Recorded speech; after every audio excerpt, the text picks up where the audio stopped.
Chegou a hora da verdade. Bom tudo para vocês de Moscou. Não fora, porque ontem foi a primeira neve do ano e a gente nem chegou no meio de outubro. Então, claro, a gente já está praticamente na entrada do inverno. Então, a gente está numa osteria agradabilíssima com um café latte excelente.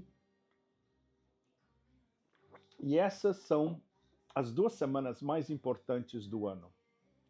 Não só para a presidência russa dos BRICS, como para a cúpula dos BRICS, que é provavelmente a mais importante da história dos BRICS, e para a maioria global, que na semana que vem em Kazan vai estar acompanhando cada minuto da cúpula dos BRICS e dos partners dos BRICS, os convidados dos BRICS. É algo que a gente todos nós estamos esperando o ano inteiro.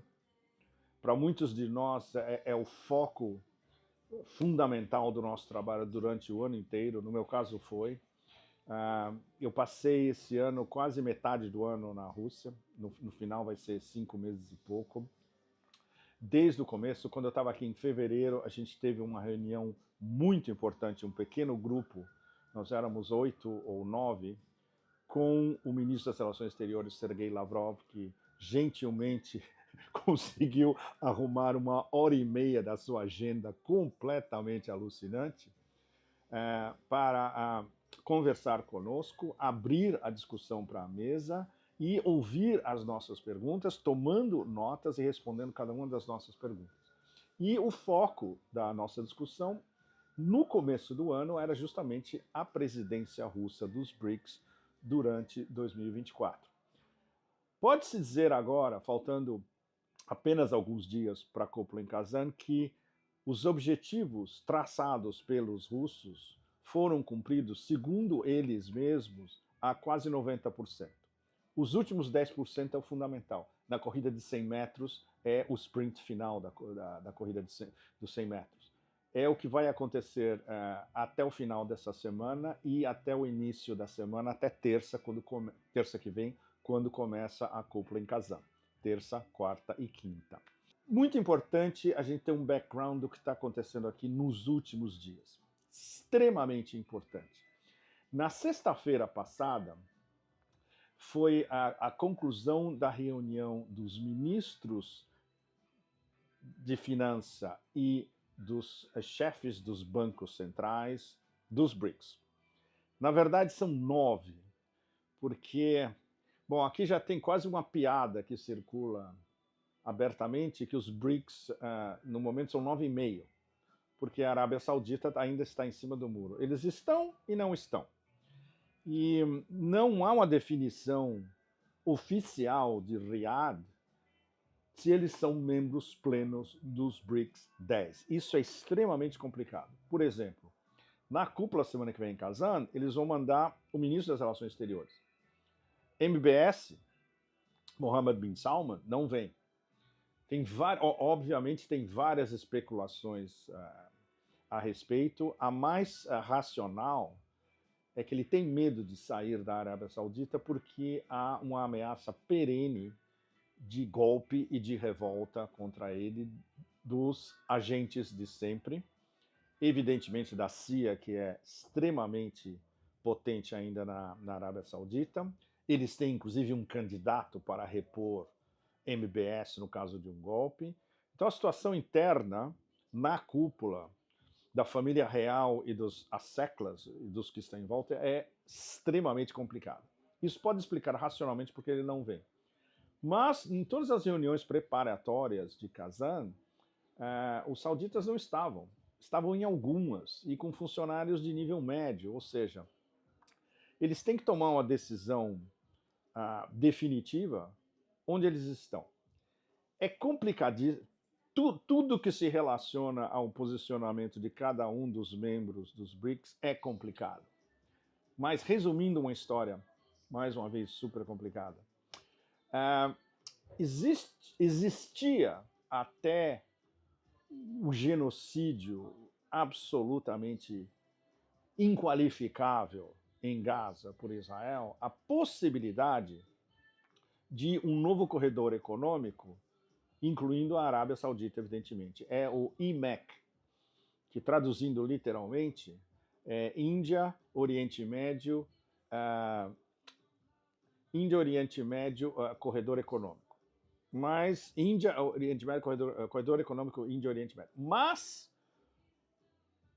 o acrônimo em si já é um problema sério, porque, na verdade, isso foi uma invenção de Tel Aviv e de Washington, basicamente, uma invenção americana-israelense, do combo, para se colocar Israel no centro de um corredor econômico com três vertentes, na verdade.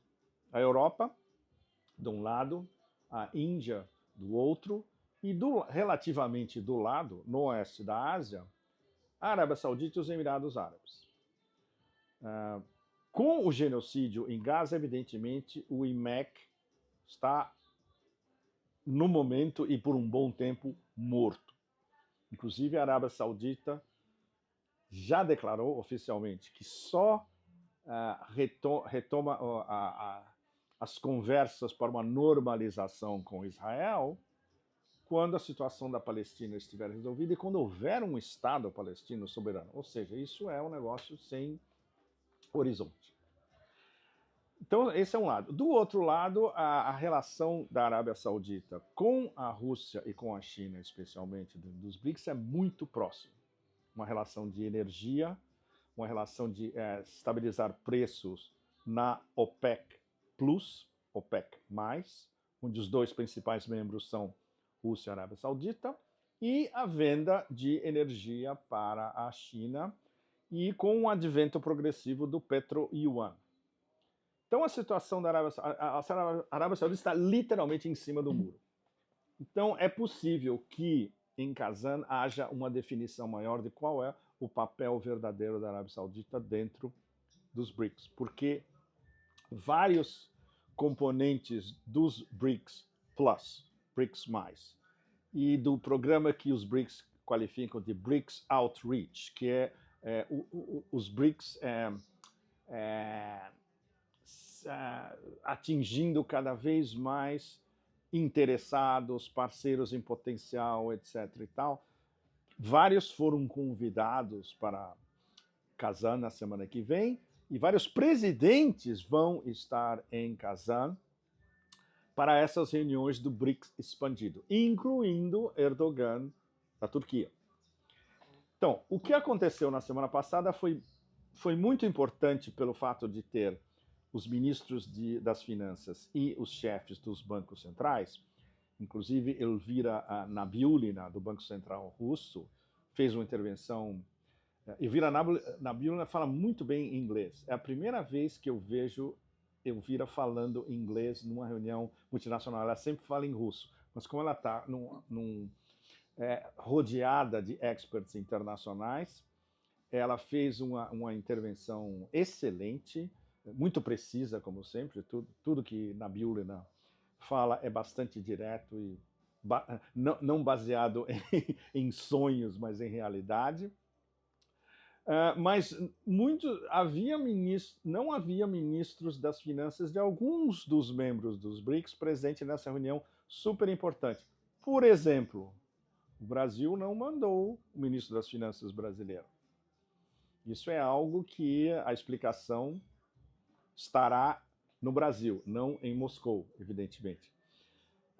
E a declaração final, quando a gente leu a declaração final aqui, conversando entre analistas e especialistas russos, ela deixa um pouco a desejar porque ela é bastante vaga.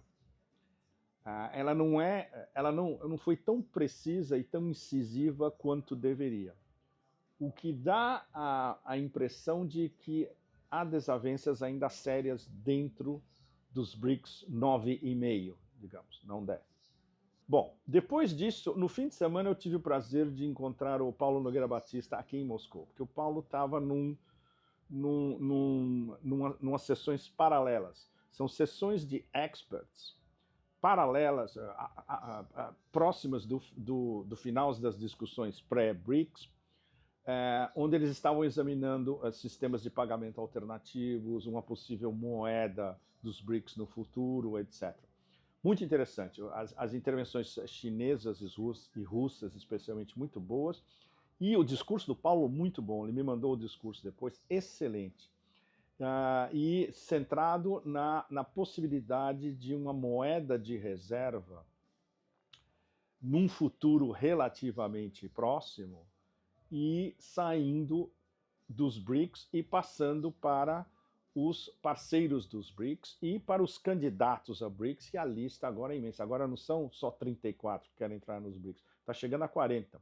E nos próximos meses pode passar de 50, 60, etc. Todo o sul global, praticamente todos os principais atores do sul global, da maioria global, todo mundo quer entrar nos BRICS, que já viram que no contraponto à ordem internacional baseada em regras, tudo isso entre aspas, que é o moto do império do caos e império das mentiras, não funciona mais.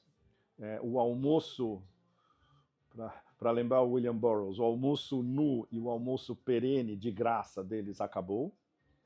E o sul global, a maioria global, não aguentam mais. E os BRICS são o canal fundamental de organização desse novo sistema de relações internacionais geopolítico e geoeconômico. Então, uma das coisas que o Paulo falou muito bem, e a gente conversou no nosso encontro, eu vou ler para vocês uma parte do paper dele, que é a conclusão, que é muito importante, que enfatiza a necessidade de uma nova moeda de reserva. Traduzindo New Reserve Currency, traduzindo literalmente para o português, uma nova moeda de reserva, NMR. Ou seja, os BRICS e o Sul Global precisam de uma NMR. E isso vai mudar o sistema financeiro internacional e o sistema de trocas internacional e de comércio internacional. Ao mesmo tempo, segundo o Paulo, a gente deve continuar a expansão de transações em moedas nacionais. Isso vai ser uma das decisões principais em Kazan semana que vem e deve estar certamente na declaração final deles. E um trabalho bastante promissor, que isso é algo que a gente acompanhou em Moscou esse ano inteiro, de alternativas ao sistema de pagamentos ocidental, passando ao lado do SWIFT e sistemas de pagamentos bilaterais, ou o que os BRICS qualificam como BRICS Bridge, ponte dos BRICS, que é algo que certamente vai estar na declaração final também, o que eles resolveram até agora. A gente não sabe ainda, porque as decisões finais dos grupos de trabalho vão sair esta semana ainda. Ainda não está pronto. Ou seja, a gente está realmente nos últimos, digamos, praticamente nos últimos 10 metros do sprint dos 100 metros, né? Uma coisa que o Paulo falou muito importante, a gente deve ter muito claro que se os BRICS desapontarem o Sul Global na cúpula semana que vem, que mais uma vez, isso tem que ser frisado, é o acontecimento geopolítico e geoeconômico mais importante do século até agora, porque vai definir como vai ser essa arrancada, ainda que lenta, gradual e segura, para a construção de um mundo realmente multinodal, multipolar, equânime, justo e completamente em oposição ao atual sistema, que é um sistema de espoliação absoluta, unilateral, desigual e que comporta, inclusive, censura absoluta de quem vai contra e, inclusive, lembrando mais uma vez o óbvio mais do que o lulante, um genocídio, que é plenamente apoiado pelo Ocidente coletivo. E Paulo disse também mais uma vez que ficar só em slogans, em discursos, proclamações, em declaração de intenções, etc., não funciona mais. Que agora tem que ter iniciativas práticas realmente audaciosas, que é o que o Sul global, a maioria global, está esperando em Kazan a semana que vem. Então, no resto dessa semana, durante essa semana, digamos que as decisões principais vão estar finalmente por escrito, num consenso entre os grupos de trabalho, para ser apresentadas aos líderes praticamente no último minuto. Então, nessa quinta-feira, é a reunião dos grupos de trabalho dos BRICS, onde vão estar todas as sugestões práticas para serem aprovadas pelos líderes. E na sexta-feira, com a presença do presidente Putin aqui em Moscou, a reunião final do Business Council, do Conselho de Business dos BRICS, onde se incluem os interesses de grandes empresas de todos os membros dos BRICS. Então, tudo isso é muito importante, ou seja, a gente vai chegar no fim de semana com todas as decisões e as sugestões já estabelecidas, codificadas no papel. Isso passa dos Sherpas, chegando na mesa dos chefes de Estado, vai chegar na mesa de Putin, de Xi, do presidente Lula, Modi, etc. E eles vão ter muito pouco tempo para estudar isso até o começo do fórum na terça que vem, e terça, quarta e quinta. Ou seja, na verdade são menos de 3 dias, porque tem muitas bilaterais no meio, para até eles chegarem a um consenso entre eles e até a declaração final, que deve sair na quinta-feira da semana que vem, fechando a cúpula. Ou seja, é uma agenda de trabalho extremamente pesada, muito importante, com os olhos do mundo inteiro em cima. E como disse o Paulo muito bem, é só proclamações, só declaração, só intenções. Agora tem que ter medidas práticas. Então, até o final dessa semana, dependendo do que nós escutarmos dos grupos de trabalho dos BRICS, é algo que eu vou acompanhar nessa quinta-feira, e na sexta-feira do Business Council, das decisões do Business Council, a gente vai ter mais ou menos um mapa, um pouco antes do começo dos BRICS, de o que eles podem propor como sistema de pagamento alternativo, a intensificação de comércio bilateral nas moedas locais e comércio multilateral nas moedas locais também. Não vai ter, mais uma vez, é óbvio, mas tem que isso ser repetido sempre, não vai ser anunciada uma moeda dos BRICS a semana que vem.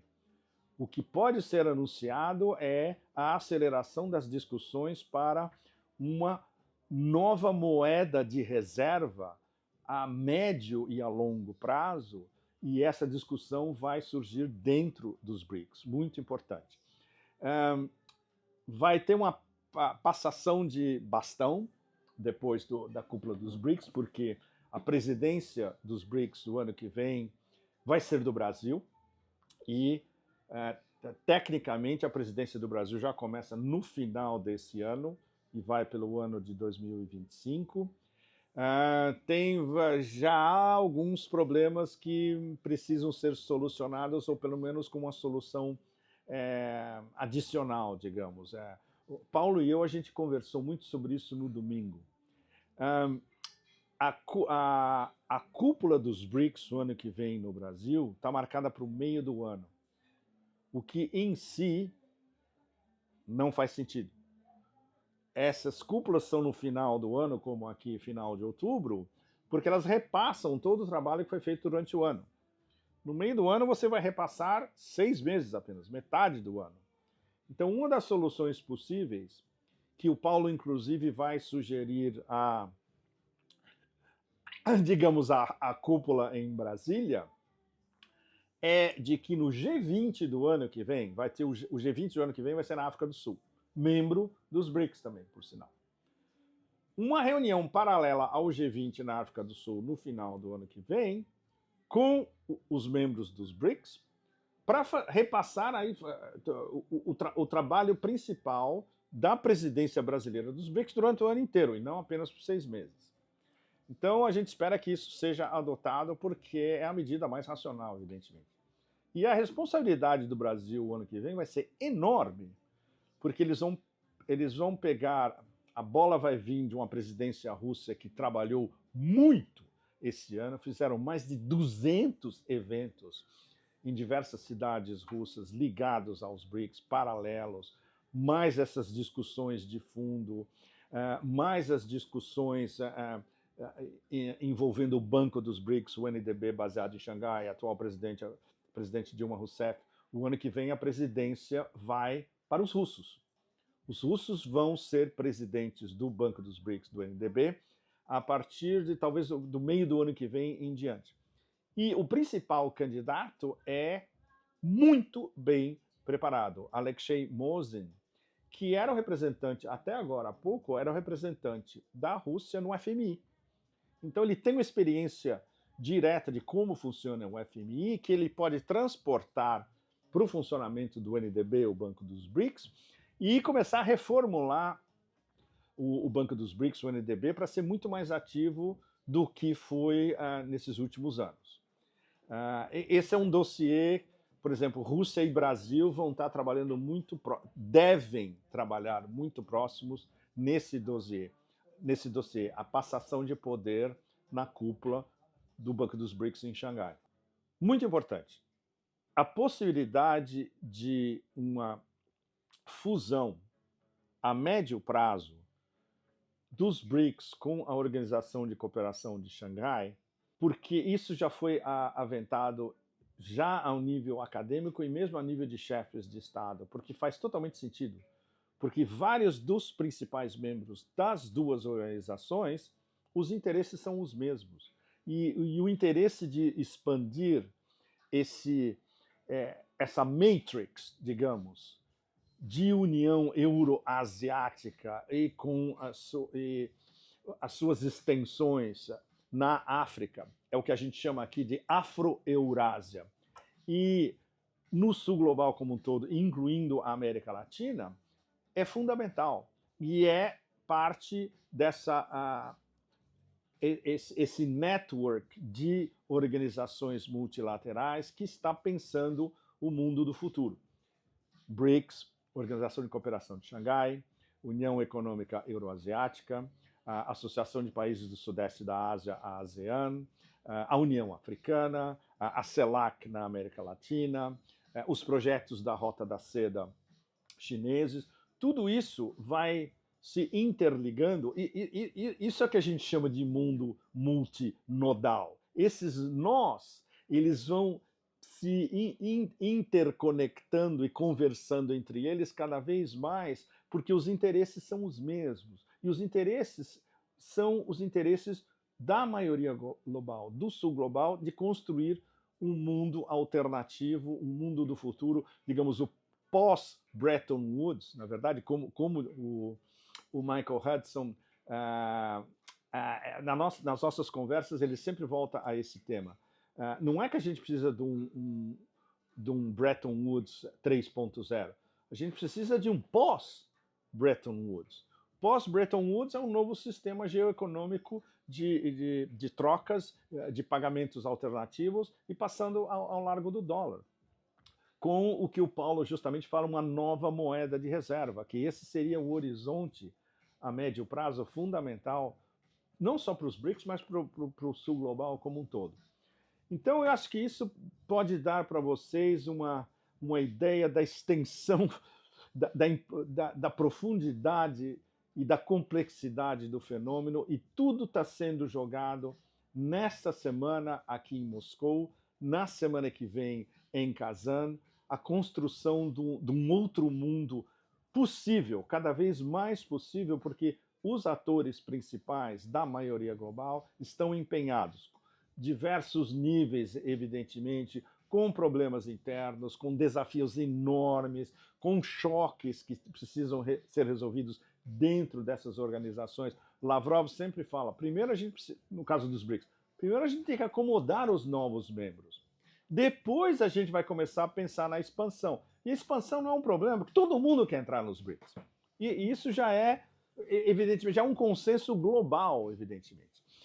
O que torna o desespero e, digamos, uma espécie de raiva incontida e agressiva de quem se considerava o poder ainda se considera o poder dominante, porque a guerra do império e a guerra de uma parte desse ocidente coletivo não é uma guerra dirigida só contra a Rússia ou só contra o Irã, especialmente, que são vítimas de tsunamis de sanções. E prevendo-se já uma guerra contra a China também, essas três ameaças existenciais. É uma guerra contra os BRICS como um todo e é uma guerra contra o Sul global. É uma guerra contra a maioria global. Porque o Sul global e a maioria global querem não é o que o ordem internacional baseada em regras, entre aspas, quer para o futuro e que é a perpetuação de uma dominação unilateral. Então, o choque é brutal, vital, essencial, e está sendo, nesse tabuleiro, ele está sendo jogado agora na nossa frente, né, no cotidiano, no dia a dia. E na semana que vem, o Sul Global inteiro vai ver no dia a dia, dentro das discussões dos BRICS, como isso está sendo jogado e as decisões finais que podem apontar finalmente para, digamos, a largada definitiva do trem-bala da multinodalização e multipolaridade, ok? Muito obrigado a vocês. A semana que vem nós vamos estar em Kazan. Nós vamos falar diretamente do fórum em Kazan. Essa semana a gente espera que as decisões principais até o final da semana sejam, pelo menos cumpra-se a agenda da presidência russa a 100%, que é exatamente o que eles querem também. Isso, evidentemente, depende da qualidade diplomática excepcional do corpo diplomático russo, de tudo que eles articularam durante esse ano, de como eles organizaram as discussões com os grupos de trabalho, do trabalho dos envolvidos, dos Sherpas nesses grupos, do Business Council dos BRICS, tudo isso. Então, a semana que vem é a semana mais importante do milênio até agora. Então, esses primeiros 24 anos podem ser o divisor de águas, pode ser os primeiros 24 anos do século e do milênio até essa cúpula dos BRICS e lançar as bases para um futuro de um mundo realmente possível, melhor, equânime, justo e que satisfaça as aspirações do planeta inteiro. Muito obrigado. Inscrevam-se no canal, assinem o canal. Só um detalhe, talvez faz um ano, o Pepe Café faz um ano essa semana. Literalmente. Então, muito obrigado a vocês todos, no Brasil, na Matrix, na diáspora lusófona pelo mundo. E o canal continua. E o canal continua sintonizado fundamentalmente no mais importante, a construção de um mundo mais justo. Muito obrigado a vocês todos.